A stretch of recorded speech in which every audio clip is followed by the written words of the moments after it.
The first scream came from the barn. Neighbors said it sounded like an animal, long, ragged, unending. But those who lived close enough to the Blackwood farmhouse knew the difference between an animal dying and a person learning they cannot be saved. When Sheriff Williams arrived, the air was already thick with the smell of iron and ash. The fire hadn't started yet, but the smoke was rising, faint, gray, trembling above the fields like something alive. Inside the barn, under the hanging tools and coiled ropes, they found 13-year-old Daniel Blackwood standing beside a bucket. His hands were red. His eyes were steady. In the bucket was water turned the color of rust. Floating inside it, a small, skinned rabbit, its body opened with surgical precision. Daniel said nothing when the sheriff asked what happened. He only pointed to the rafters, where dozens more rabbits hung, strung up like drying herbs. Each one dissected, each one identical, as if he had been practicing. Behind him, the family dog was pacing in slow, anxious circles, its muzzle stained dark. Later, they'd discover the animal had been fed pieces of the rabbits, raw and still warm. When Catherine Blackwood finally arrived, her hair undone, her nightdress torn, she ran to her son, grabbed his face in her hands, and whispered, "What did you do, Danny?" Daniel didn't answer, but the look in his eyes, empty and knowing, silenced every witness. No one spoke again until sunrise. That was July 1952. The summer the Blackwood curse began to move through its next host. Those who still speak of it, quietly. When the moon is low, say the boy wasn't born wicked. They say he learned it. That it came from somewhere older, buried deep beneath the wheat fields and the white fences, in the same earth that had fed his family for 3 generations. They buried the rabbits behind the barn, a single grave marked only with a flat river stone. Catherine made Daniel say a prayer, but he didn't close his eyes. He didn't bow his head. He just stared at the dirt as though he could already see something moving beneath it. Years later, when people tried to understand what happened to the Blackwoods, they'd return to that morning, to the barn, to the bucket, to the boy with blood on his hands who looked like he'd seen something the rest of us were never meant to see. Which city are you watching from, and what time is it right now?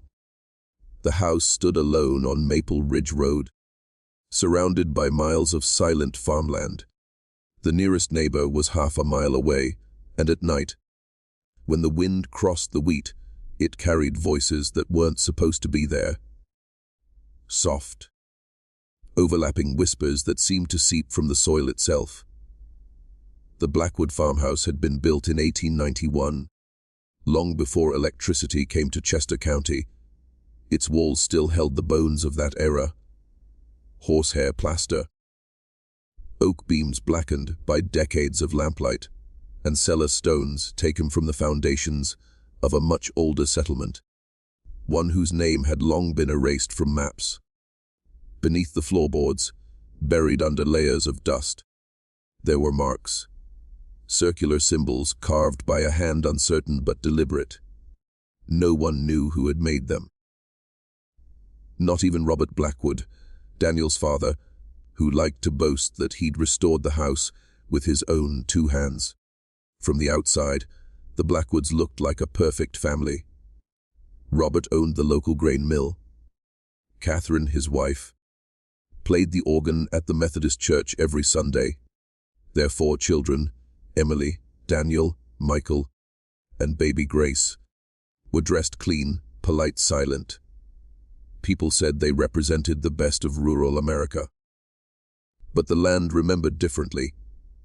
Old men at the feed store used to tell stories about how the first Blackwood, a man named Nathaniel, bought the property for almost nothing in 1865 after its previous owner vanished along with his entire family.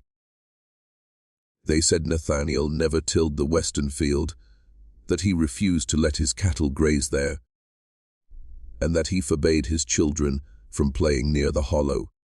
He'd built a fence of iron stakes around it and buried a Bible in each corner. No one knew why. When Robert inherited the land, he removed the stakes, he plowed the field. And that was the year the earth began to sour. Crops withered faster than they grew. Cows gave birth to still calves. Birds stopped nesting in the rafters of the barn. Catherine said it was just misfortune, that every family endures seasons of bad luck. But the reverend at the Methodist church warned her, "There are debts the earth remembers." She laughed, politely, and said she didn't believe in such things. Daniel did. He would spend hours sitting by the western fence line, sketching in his notebook.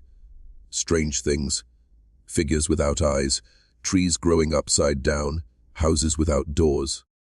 When Catherine asked him what he was drawing, he simply said, "Things that used to live here." Sometimes, late at night, the lights in the house would flicker, though they ran on the same steady line as every other home in town. Robert blamed it on faulty wiring. But Catherine swore she could hear something underneath the flicker, a sound like distant breathing. And Daniel would be awake, sitting by his window, watching the wheat bow and tremble, as if something unseen was moving through it. By the time Daniel turned 11, the whispers had become a constant hum inside the Blackwood home.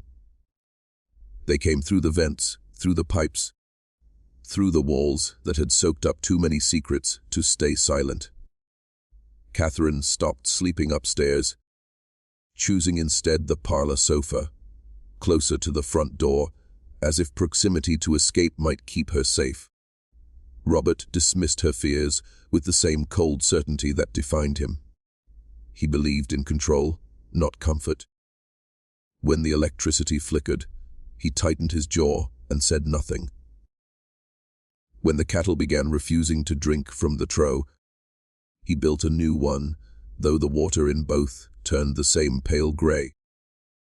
When Catherine told him she saw their eldest son standing motionless in the yard long after midnight, staring at the house, he told her to stop filling the boy's head with foolishness. But Daniel didn't need her imagination. He had his own. He'd begun spending entire days alone in the attic, where the air smelled of cedar and decay. It was there he found the box, a small wooden chest, locked with rust and ribbon. Inside he faded letters, all signed with the same initials, N.B. Nathaniel Blackwood, his great-grandfather. The ink had browned, the paper flaking like dead skin, but the words were still legible. They spoke of purifying the line, of binding the inheritance, and of feeding the land what it demands. Daniel read every letter twice, then a third time aloud, until the words felt alive in his mouth. When Catherine found him up there one evening, his hands black with dust, he didn't hide what he'd been reading. He looked at her and said, very calmly, "It's not a curse, Mother. It's an agreement." She snatched the letters from his hands and burned them in the stove that same night. But the next morning, when she went to throw away the ashes, the paper was still there, unburned, untouched, and folded neatly back into the box. Something began changing in Daniel after that. He stopped drawing. He stopped eating at the table. At night, Catherine would hear him whispering in his sleep, repeating phrases that sounded half like prayer and half like instruction. One evening, she asked him who he was talking to. He said, "The man in the field." When she asked what man, Daniel replied, "The one who taught great-grandfather how to keep the family alive." That night, Catherine locked his bedroom door from the outside. The next morning, the door was open. From the hallway, She could see Daniel standing in front of his mirror, cutting small lines into his forearm with a piece of broken glass. Deliberate, even, almost artistic. Each cut intersected another, forming what looked like a map. When she screamed, Daniel turned to her and said softly, "Don't worry, Mother. I'm just tracing where it started." And then he smiled. Not the smile of a child, but of something older wearing a child's face. By the winter of 1951, the Blackwood family had become strangers under one roof. The house was still immaculate, the white curtains washed, the silver polished. But there was something hollow about it, as if the walls had learned to hold their breath.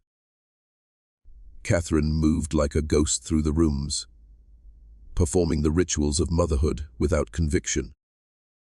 Her hands trembled when she brushed Emily's hair, when she poured milk for Michael, when she changed baby Grace's linens. But the tremor wasn't fear. It was anticipation, a quiet dread that the next sound she heard might not be human. Robert noticed nothing, or pretended not to. He spent most nights at the mill, returning home just before sunrise. When he did sleep, it was in his study, where the smell of whiskey and ink blood through the floorboards. He had begun speaking to himself, not in anger, but in debate, as if arguing with a voice that refused to yield. Only Daniel seemed calm. The storm outside him had gone still, replaced by something far colder. He followed his father everywhere now, to the mill, to town, to the churchyard, watching, memorizing. Robert found it unnerving but said nothing. Control, after all, was his doctrine. And he would not be controlled by fear of his own son. But the neighbors had begun to whisper. They said the Blackwood boy's eyes didn't move right, that he blinked too slow, too deliberate, as if time passed differently for him. They said animals went silent when he approached, that once a flock of crows followed him home and perched on the roof for 3 days, unmoving, waiting for something only they could sense.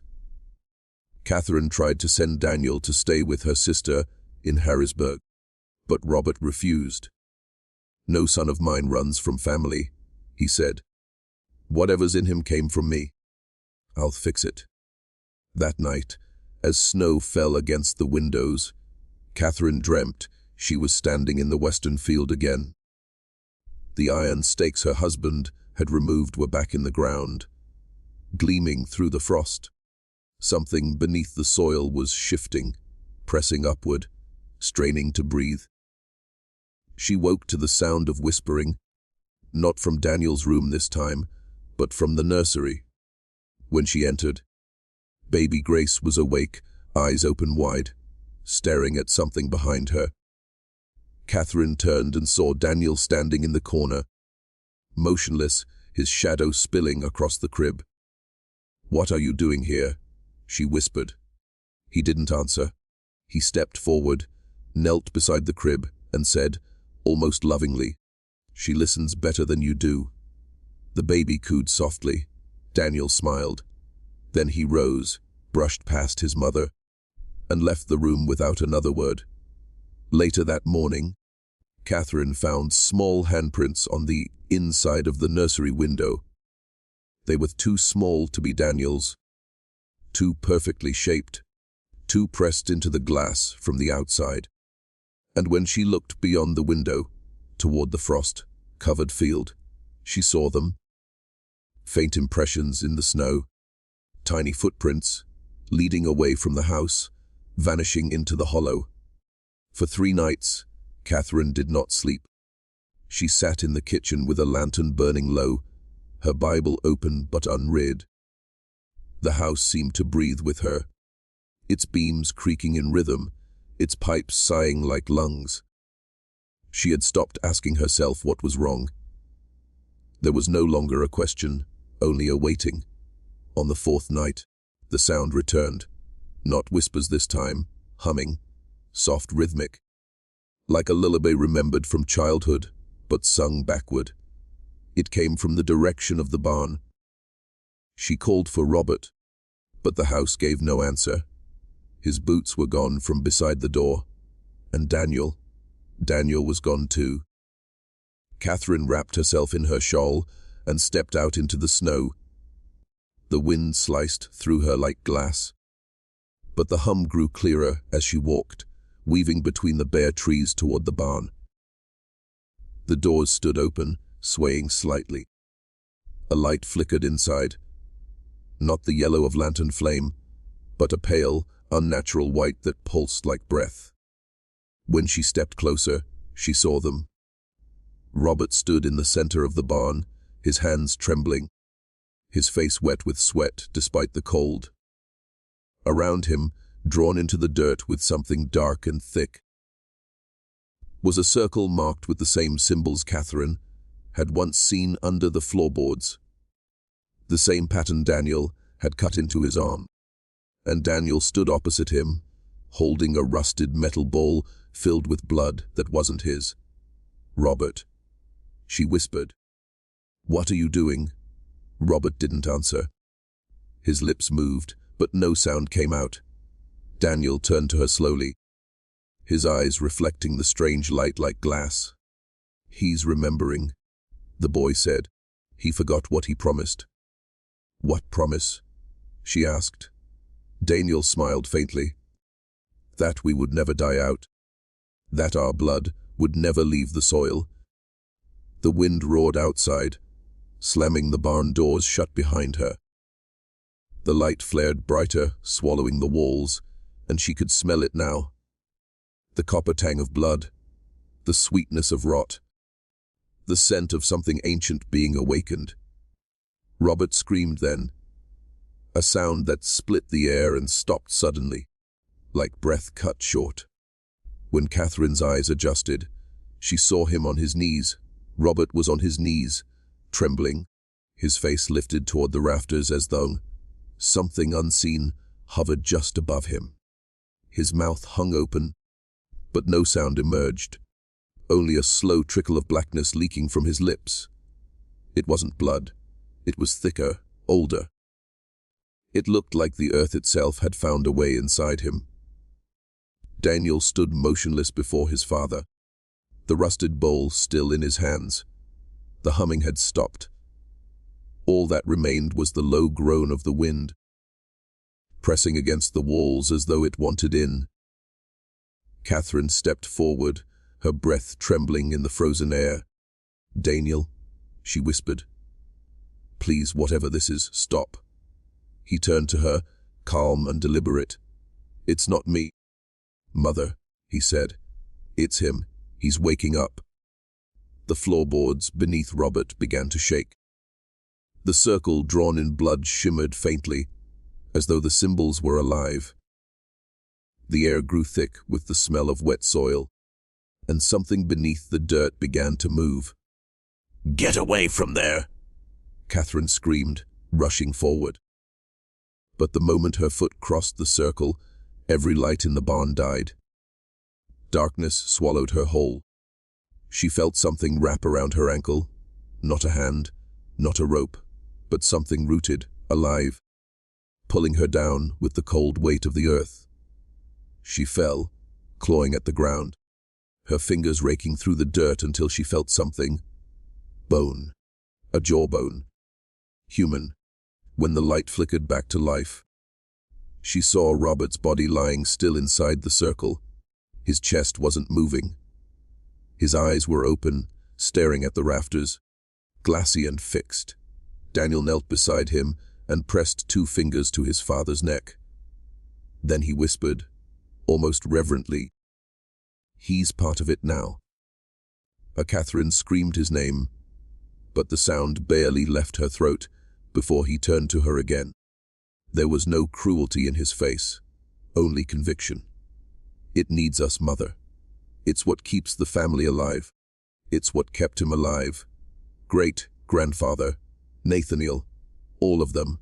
She shook her head violently, tears streaming down her face.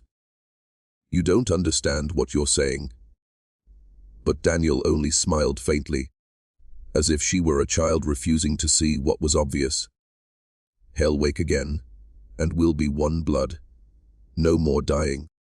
No more leaving. The barn doors blew open then, not from wind, but from something deeper. A rush of air that came from the ground itself. The snow outside had turned black, writhing like it was alive. Catherine grabbed Daniel's arm and dragged him toward the door. He didn't fight her. He just looked back once, toward the circle, toward his father's body, and whispered something she couldn't hear. When they reached the house, she locked the doors, pulled the curtains shut, and fell to her knees beside the hearth. But the fire was still burning, but the smoke no longer rose upward. It drifted sideways, curling toward the floorboards. And then, faintly, from beneath the house came a voice, Robert's voice, soft, calm, calling her name. Catherine, open the door. It's cold out here. But she knew. Her husband was still in the barn. Catherine did not move.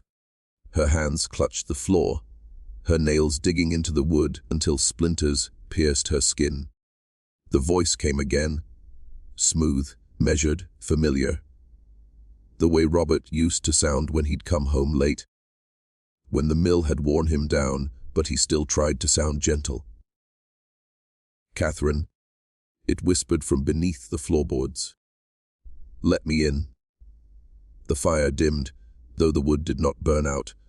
The air grew dense, pressing against her chest. Grace began to cry upstairs. A thin, fractured wail that seemed to echo through walls much thicker than they were. Daniel stood by the front window, watching the darkness outside. He looked calm, transfixed, as though he could see something she couldn't. Daniel, she said, step away from there. He didn't turn. He's almost here, he murmured. The floorboards beneath them groaned. A long, splintering sound, like ribs cracking under weight. Dust rained from the ceiling.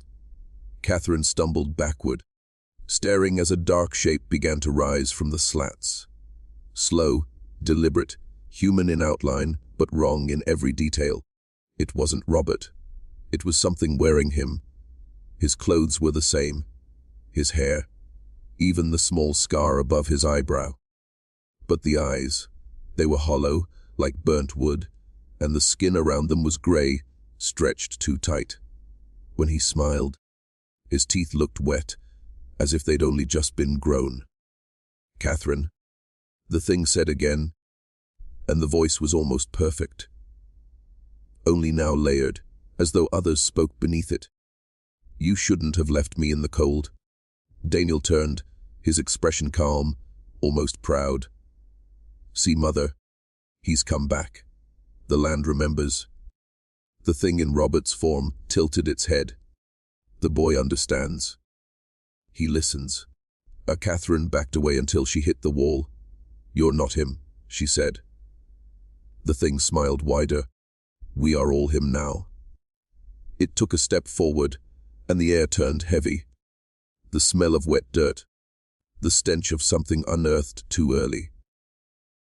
The lights in the house flickered, then steadied into a dull, red glow. Daniel reached for its hand. Show her, he said softly, and when it took his hand, the floor shuddered again. The walls rippled like skin under pressure. Catherine screamed as the wallpaper began to bleed through its seams. Thin lines of dark fluid running down, like veins. She grabbed Grace from her crib, held her close, and ran toward the back door. But before she could turn the latch, Daniel's voice stopped her. You can't run, he said, still holding the thing's hand. We belong here. Outside. The western field was moving, not with wind, but with breath. The soil pulsed, swelling and sinking as if something enormous lay just beneath the surface, waiting to break through. Catherine clutched her baby and whispered, God help us. and from somewhere deep below the floorboards, dozens of voices answered, all at once, all in perfect unison. He does not live here anymore. By morning, the snow had vanished. The fields were bare, soaked through, steaming in the pale dawn as if the ground itself had been sweating through the night. The air smelled of iron and rain, and of something older, something that should have remained buried.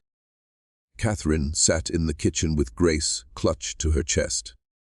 Her hair was matted, her nightgown streaked with ash. Every lamp in the house still burned that faint red hue, though the electricity had gone out hours ago.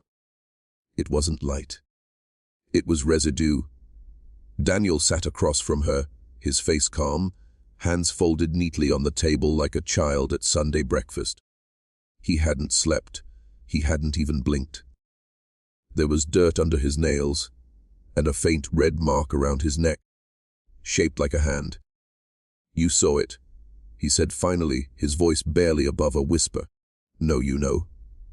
Catherine didn't answer. Her lips trembled, but no words came. Daniel smiled faintly, like a teacher indulging a frightened student. "He wasn't trying to hurt us, Mother. He was only taking back what we borrowed." "What we borrowed," she repeated, her voice cracking. "Your father is dead, Daniel." He tilted his head. "He's not dead. He's home." Catherine rose, trembling, and backed toward the door. "We're leaving," she said. "We're leaving this house, this land, all of it. Do you hear me?" Daniel's smile faded. "You can't. I'll go to the sheriff, Daniel. I'll tell him what you did, what you and your father." Her words broke as the floorboards creaked beneath her feet. She looked down. The wood was wet, not with water. The stains spread outward from the center of the room, dark, viscous, alive. Daniel's eyes flickered toward it. "He doesn't like when we talk about leaving." Catherine stumbled backward, clutching Grace tighter. "Stop it, Daniel. Please." The house groaned. The sound was deep, guttural. Not wood, not wind, but breath. The windows fogged from the inside, each pane pulsing slightly as though a heart beat behind it. And then the voice came again. Not Robert's this time, but dozens layered together, whispering in the walls, in the pipes, in the soil beneath them. "Stay with us." Catherine screamed, spun for the door, and threw it open. A gust of cold air rushed in, and with it, silence. The field lay ahead, flat and still, blanketed in fog. She took one step outside, and stopped. Everywhere she looked, small shapes jutted from the ground. At first, she thought they were stones, but as the mist thinned, she saw them clearly. Bones, dozens of them, hundreds. Tiny finger bones, ribs, jawlines, a field of unmarked graves. Daniel appeared behind her, his voice steady, almost tender. "We've always been here, Mother. Every one of us. You just forgot to remember." The earth beneath her feet shifted, not caving in, but breathing. And when she looked back at the house, she saw faces pressed against every window pane. Faces she knew. Her husband, her parents, even her sister in Harrisburg, dead for years, smiling faintly behind the glass. Grace began to cry, but the sound was wrong. It wasn't a baby's cry anymore. It was deeper, older, a sound the human throat should not make. Catherine looked down and froze. Her daughter's eyes had turned black. Catherine stumbled backward, the fog curling around her legs as if the field itself wanted to keep her there. Grace's cry deepened, each wail dragging through the cold morning, like something ancient trying to speak through her. "Grace," Catherine whispered, her voice trembling. "Look at me, baby. Look at me." But when the infant's eyes lifted, they weren't Grace's anymore. They were pits of black water, reflecting movement that wasn't light. In their depths, she saw flashes the barn, the circle, Robert's body kneeling in the dirt, and behind him, something vast. A shape too large for a human mind to name. Daniel stepped closer. The fog parted around him like he carried its breath.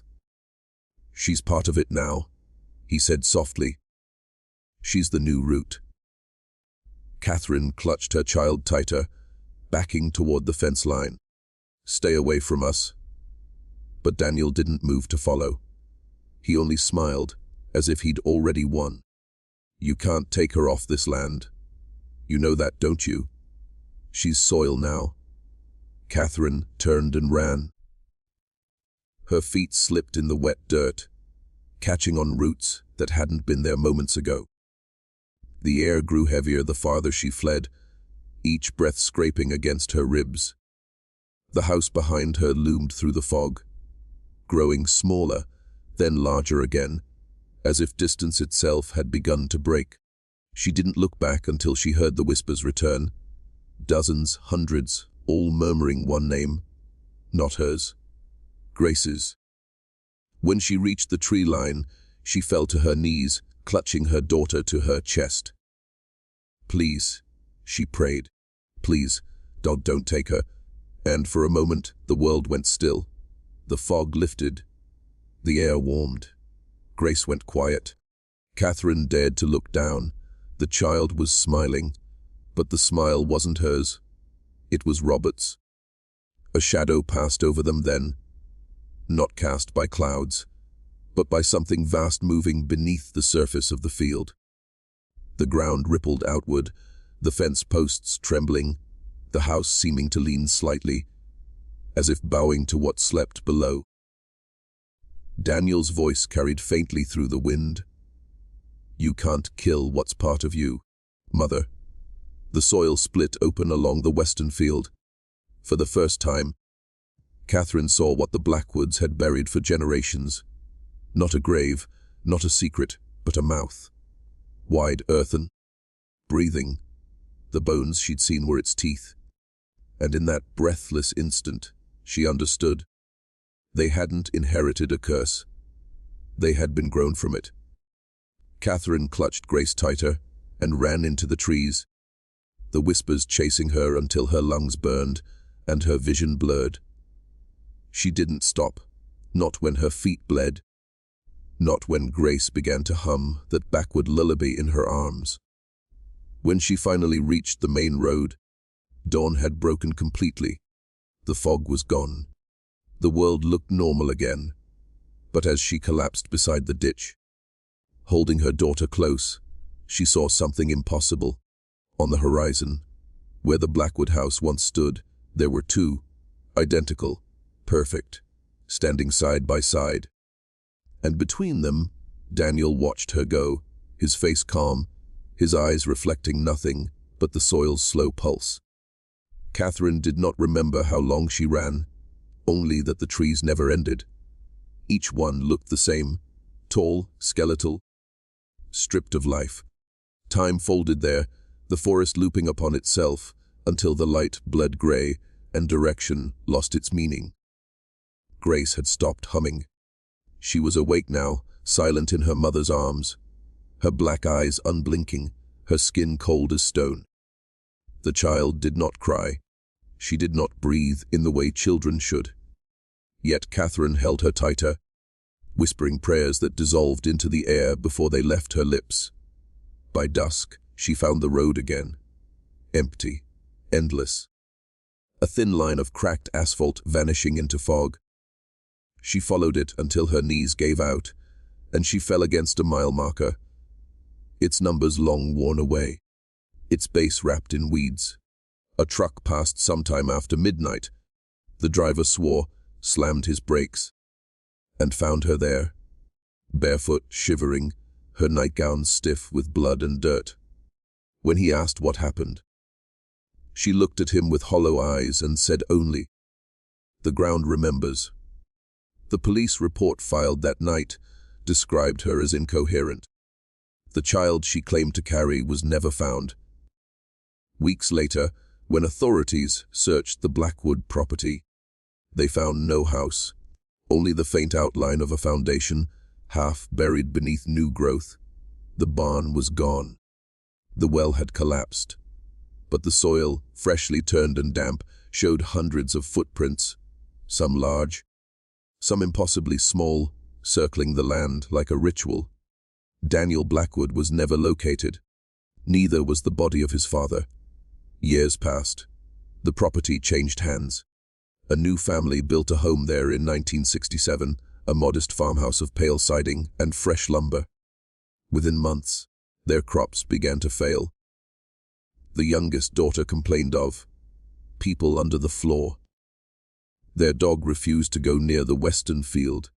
And one winter, after the snow thawed, the family found something strange in the soil. A wooden box, sealed tight. Inside, a set of letters, each signed NB. The ink had browned with age. But the last line of the final letter was still perfectly legible. The land feeds those who remember. The rest, it takes back. The box was turned over to local authorities. Within days, it disappeared from evidence. Locals say the ground on Maple Ridge Road still breathes on cold nights. They say if you kneel and press your ear to the dirt, you can hear it, the sound of voices layered beneath the soil, whispering the same name over and over.